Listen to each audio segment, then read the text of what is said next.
এই যে একটা গাঁজাখুরি গল্প করতেছে, আমাদের বাংলাদেশের কিছু কিছু নেতা বলতেছে কোরআনের সাথে রাজনীতির কোনো সম্পর্ক নাই, কোরআনের সাথে বলে রাজনীতির সম্পর্ক নাই, ইসলামের সাথে রাজনীতির কোনো সম্পর্ক নাই। এই যে একটা গাঁজাখুরি গল্প করতেছে, আপনারা বলেন তো এটা কি ভালো কথা? এটা চরম মুনাফিকি কুফরি বাক্য, জোরে কোন কথা ঠিক কিনা? তুমি একটা সাধারণ মানুষ, তোমার নামের সাথে ইসলামের সম্পর্ক আছে, তুমি দেখো যে লোকটা বলছে ইসলামের সাথে রাজনীতির সম্পর্ক নাই, আর নামের সাথেই কিন্তু ইসলামের সম্পর্ক আছে, তাহলে বিশাল রাজনীতি। তুমি ছোট্ট একটা মানুষ, তোমার নামের মধ্যে যদি ইসলাম থাকে, তাহলে এত বড় একটা রাজনীতি, তার মধ্যে ইসলাম নাই, যেরকম আছে না নাই?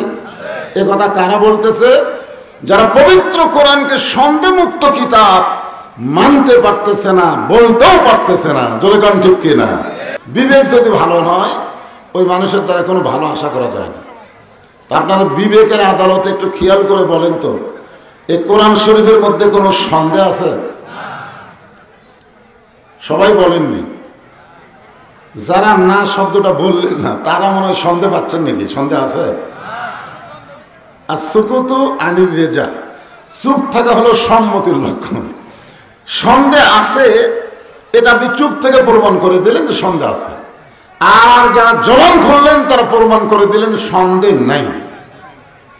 আর একবার চান্স নেন, এই কোরআন শরীফের মধ্যে কোনো সন্দেহ আছে? এই কোরআনের মধ্যে কোনো ধোঁকা আছে? ধোঁকা? এই কোরআনের মধ্যে কোনো গোজামিল আছে? এখন আপনারা বলেন, এই কোরআনের সঙ্গে যার সম্পর্ক নাই আর যার সম্পর্ক কোরআনের সাথে, এই দুইটা কি এক? আজকে আপনারা বলেন, সেই কোরআন থেকে ছোট্ট একটা সূরা আপনাদের সামনে আলোচনা করব, কারণ আমাকে জোহরের পরে তুলে দেওয়া হয়েছে আসর পর্যন্ত। জোরে বলেন কি পর্যন্ত? আসর। সামনে যে নামাজ আসতেছে, এই নামাজের নাম কি? আসর। আর আজকে যে সূরা থেকে আলোচনা হবে, এই সূরাটার নামও হলো আসর। নামাজের নাম, সূরার নাম, এটার মিলে গেছে। আসর মানে হলো সময়। যেরকম আসর মানে কি? সময়। গত বছরের সময় আর এই বছরের সময় মোটামুটি একটা পরিবর্তন দেখা যাচ্ছে, যেরকম ঠিক কিনা? গত বছর অস্থির, এবছর প্রশান্তি, তাহলে বোঝা যাচ্ছে সময়ের গুরুত্ব আছে না নাই? এখন আগামীতে এমন একটা সময় আল্লাহ আমাদেরকে দিবে যে শুধু কোরআনের ওয়াজ শুনবো না, কোরআন মোতাবেক আমরা চলতেও পারবো, যেরকম কথা ঠিক কিনা? খালি শোনার জন্যে বক্তা ওয়াজ করবে, শ্রোতারা শুনবে, এই কারণে আল্লাহ কোরআন দেয়নি। কোরআন দিয়েছে কি জন্যে? অনুনাজ্জিলু মিনাল কুরআনি মা হুয়া শিফাউ ওয়া রাহমাতুল লিল মুমিনিন। এখানে আল্লাহ কিন্তু কোট করেছে মুমিনিন, শুধুমাত্র মুমিন। আমার সামনে যারা বসে আছেন, আমরা সবাই কি মুমিন? আমরা সবাই ঈমানদার, আমরা সবাই মুসলমান। সেই পবিত্র কোরআনের ছোট্ট একটা সূরা আসর। আসর মানে হলো সময়। যেরকম আসর মানে কি? আল্লাহ সময়কে অত্যন্ত গুরুত্ব দিয়ে শপথ করলেন। খুব খেয়াল করবেন, সময়ের গুরুত্ব আছে না নাই? আছে। 48 বছর আগে আব্দুল্লাহ আলিম একটা গান গাইছিল এই সময়কে নিয়ে। তখন আমি বুঝবার পারিনি, এখন এই বুড়া বয়সে বুঝতেছি। কারণ সব সময় কিন্তু সব জিনিসের গুরুত্ব থাকে না।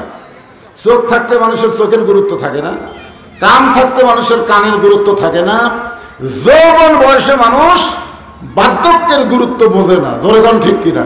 তখন জুয়ান ছিলাম তো, আব্দুল আলিমের গান খালি গান মনে করছি, কিন্তু এখন এই বয়সে এসে দেখতেছি না, গান না, সময় নিয়ে একটা কঠিন কথা। মিশে মায়াই বন্দি থাইকা করলাম কত খেলা,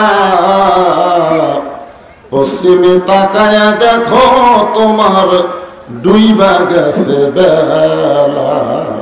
বেলা মানে কি? সময়। বেলা মানে সময়। পশ্চিম দিকে তাকায় দেখো তোমার হায়াতের জীবনের ডুইবে গেছে বেলা। এক পলকের নাই ভরসা। এক পলক। কয় পলক? খালি এদিক থেকে এদিক হওয়ার পর্যন্ত সময় আল্লাহ না দিতে পারে। যে কোনো সময় আমাদের হায়াতকে আল্লাহ শেষ করে দিবার পারে। পারে কি পারে না? জোরে করেন। কিন্তু আমরা কি ওই খেয়াল করি? হ্যাঁ, গানের মধ্যে আব্দুল আলিম কইছে, আমি তখন গানই মনে করছি, এখন দেখি না গান না। এক পলকের নাই ভরসা, মিশে সকল আশা, কখন বুঝে দারুণ ঝড়ে ভাঙবে তোমার বাসা। এই সময়ের শপথ করলেন আল্লাহ। সময় অত্যন্ত গুরুত্বপূর্ণ। যারা যুবক আছো, আজকে তোমরা সময়ের দাম দিচ্ছ না। আমাদের মতন যখন বয়স হবে তখন তোমরা বুঝতে পারবে সময় কত দামি। জোরে গান ঠিক কিনা? আজকে বুঝতেছে না, যৌবন বয়সে তো মনে করতে যে কি হনুরে। হাসিনা যেরকম 24 সালে বোঝনি, 41 সাল পর্যন্ত সময় দিয়েছিল। জোরে গান কথা ঠিক কিনা? হাসিনা কিন্তু 24 সালের শুরুতে নির্বাচন করলো। জোরে গান কথা ঠিক কিনা? নির্বাচন করলো না, 5 বছর থাকার জন্যে। 5 বছর বৈধভাবে থাকবে, কিন্তু ওনারা সবসময় একটা চেষ্টা করতেছিল 41। জোরে বলেন কোন 40? 41। মানে সময়ের খুব গুরুত্ব দিছে নাকি? বর্তমানকে গুরুত্ব দিছে হাসিনা। আওয়ামী লীগ সরকার বর্তমানকে গুরুত্ব দিছে। বর্তমানকে গুরুত্ব দিয়ে ভবিষ্যৎ সময়কে তারা ভুলে গেছে। আপনাদের জীবনে 3টা সময় খেয়াল করবেন। একটা হলো অতীতকাল, একটা কি কাল? অতীতকাল। একটা কি কাল? বর্তমান কাল। আর একটা কি কাল? ভবিষ্যৎ। আমরা অতীতকালকে পাড়ি দিয়ে বর্তমানে এসে ভবিষ্যৎকে ভুলে গেছি। শুধু ভবিষ্যৎকে যদি আমরা খেয়াল করতাম তাহলে আমাদের দ্বারা কোনো অন্যায় অপকর্ম হতো না। যেরকম ঠিক কি না? বর্তমানে চেয়ার পাচ্ছি, আমি এখন চেয়ার পায়ে মনে করতেছি কি হনুরে, না কিছুই না। আসরের আজান দিলে তোমাকে নামে যাওয়া লাগবে। যেরকম কথা ঠিক কিনা? তুমি যত বড়ই বক্তা হও, নামাজের আগে তোমার ওয়াজ না। হুজুর মাস্তানি তো ভালোই মারতেছেন চেয়ারত, তাহলে আজান দেখ, আপনার বস থাকার আর সময় হবে না। যেরকম কথা ঠিক কিনা? তার মানে কি বুঝতেছেন? সময় অত্যন্ত গুরুত্ব। যে সময়টুকু আমরা পাইছি এটা আল্লাহর নিয়ামত মনে করবো। যেরকম ঠিক কিনা? হ্যাঁ, এই জন্য খালি যদি ভবিষ্যৎ সময়কে খেয়াল করে আমরা চলতাম তাহলে আমাদেরকে আল্লাহ সম্মানই করত, লাঞ্ছিত করত না। কিন্তু বর্তমান পায়া কি হনুরে, ভবিষ্যতের খেয়াল নাই। এদেরকে আল্লাহ সম্মান করে না, লাঞ্ছনা গঞ্জনা অপমান করে নামায় দেয়। যেরকম কথা ঠিক কিনা? হ্যাঁ, এই জন্য সময়ের শপথ করে আল্লাহ বললেন, ইন্নাল ইনসানা লাফি খুসর। ইন্না মানে নিশ্চয়, ইনসান মানে মানুষ।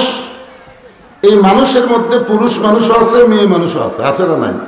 আমার মা বোনেরা যারা পর্দার অন্তর আছেন, আল্লাহ কিন্তু পাইকারি হারে সমস্ত মানুষকে লক্ষ্য করে বলতেছেন, ইন্নাল ইনসান লাফি খুসর। নিশ্চয়ই মানুষগুলো ক্ষতির ভিতরে। আদর করে আল্লাহ তাআলা একজন মানুষকে তৈরি করেছিলেন, যে মানুষের নাম হলো আদম আলাইহিস সালাম। আদর করে, যেরকম কি করে? আদর, খুবই আদর করে তৈরি করছেন। আদর করে মানুষ আল্লাহ বানায়া কেমনে দিবেন ক্ষতির মধ্যে ফেলিয়া। দেখেন, এই মানুষের ব্যাপারে আল্লাহ 4টা শপথ করছেন। যারা বেশি মিথ্যা কথা কয় এরাই শপথ করে বেশি। জোরে কোন ঠিক কিনা? আল্লাহর শপথ। আল্লাহর শপথ বুঝবেন, এই মিথ্যাবাদী। মিথ্যাবাদী না হলে এত শপথ করিস কেন? আমরা মিথ্যা কথা বলি দেখে শপথ করে বলি, আর শপথ করে বললে তখন বুঝবে না, শপথ যখন করছে আর মিথ্যা বলবে না। আমাদের আল্লাহ কি মিথ্যা কথা কয়? তাহলে আল্লাহর শপথ করার পেছনে কারণ হলো, যাকে সামনে নিয়ে আল্লাহ শপথ করতেছেন ওইটা অত্যন্ত গুরুত্বপূর্ণ একটা বিষয়। আল্লাহ শপথ করলেন অত্তিন অজাইতুন অতুরি সিনিন ওয়াহাজাল বালাদিল আমিন। এরপরে আল্লাহ বললেন, লাকাদ খালাকনাল ইনসানা ফি আহসানি তাকবীর। 4টা শপথ করে আল্লাহ বললেন, মানুষকে আমি আল্লাহ অত্যন্ত সুন্দর আকৃতিতে সৃষ্টি করেছি। বলেন সুবহানাল্লাহ। এ কথা কে বলেছেন? আরো জোরে কন। এত সুন্দর করে আল্লাহ তৈরি করছেন শুধুমাত্র একজন মানুষকে, যার নাম হলো আদম। জোরে বলেন, যার নাম কি? আদম। আদমকে আল্লাহ তাআলা নিজে মহব্বতে আদর করে ভালোবাসা দিয়ে তৈরি করে ফেরেশতাদের বললেন সেজদা করো। উসজুদু লি আদমা। আদমকে কি করো? সেজদা করো, শুধুমাত্র আদম। এখানে কিন্তু হাওয়া নাই, এখানে কিন্তু হাওয়া নাই। আপনারা এখানে কি হাওয়া টানবেন না, হাওয়া আলাদা সাবজেক্ট। আমরা এরশাদ চাচা আদমের পর থেকে বাংলাদেশে আর আদম মরদ মানুষকে আমরা ক্ষমতা দেখিনি, খালি হাওয়ার জাত। জোরে কথা ঠিক কিনা? এই জন্যে ওই জাতকে নিয়ে আমি একটু পরে কথা বলতেছি, আগে আমাদের কথা আমরা শুনি।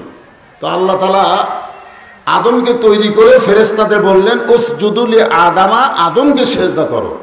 এখানে কিন্তু হাওয়ার কথা নাই। হাওয়ার কথা আছে? উসজুদু লি আদামা ও হাওয়া, ও হাওয়া আছে? নাই।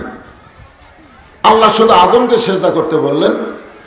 সমস্ত ফেরেশতারা আদম আলাইহিস সালামকে সেজদা করলেন, কিন্তু একজন করে নাই। উনি কিন্তু ফেরেশতা না, উনি হলেন জিনের বাচ্চা, ফেরেশতার মধ্যে বড় হওয়া, নাম হলো আজাজিল। আদমকে যখন সেজদা না করলো তখন আল্লাহ তার নাম দিলেন ইবলিস। আজাজিলকে বাতিল করে নাম হলো কি? ইবলিস। আল্লাহ বললেন ইবলিস, সবাই সেজদা করলো, তুই করলি না কেন?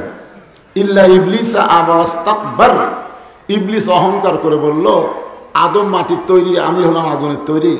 যাই হোক, আদমকে আমি সেজদা করিনি। আল্লাহ, আপনাকে সেজদা করতে আমার কোনো আপত্তি নেই, কিন্তু আদমকে সেজদা করতে আমি আপত্তি জানাই।